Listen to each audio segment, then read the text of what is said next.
Praise the lord. ఈరోజు దేవుని వాగ్దానం. నీవు బ్రతుకు దినములన్నిటిను ఏ మనుషుడును నీ ఎదుట నిలవలేక ఉండును.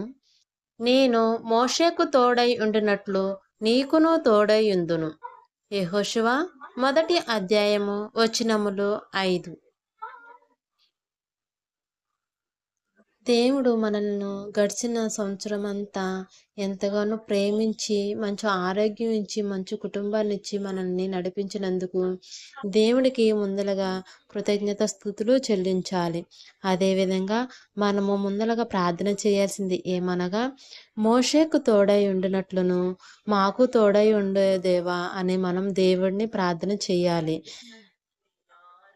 అదేవిధంగా ఇంకా మన కోసం ప్రార్థన చేయండి అని అడిగిన వారి కోసం ముందుగా మనం ప్రార్థన చేద్దాము.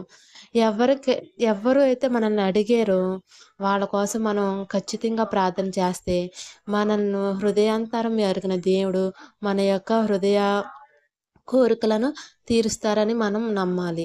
అదేవిధంగా ఈ కొత్త సంవత్సరంలో మన కుటుంబాన్ని దేవుడు దీవించాలని, మోషేకు తోడై ఉన్నట్లు మనకు తోడై ఉండాలని ప్రార్థన చేద్దాము. దయగల తండ్రి, కరుణామయుడా, గడిచిన సమయమంతా మమ్మల్ని ఎంతగానో ప్రేమించి ఆశీర్వదించి నడిపించిన దేవా, మీకు కృతజ్ఞత స్తోత్రాలయ్యా. అదేవిధంగా ఈ సంవత్సరము మీ యొక్క చేతికి మా జీవితాన్ని అర్పిస్తున్నాము. అదేవిధంగా మా కుటుంబాన్ని కూడా మీ చేతికి అర్పిస్తున్నాము.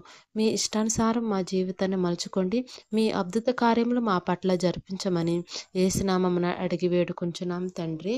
Amen, amen. మరొకసారి వాగ్దానం చదువుదాము.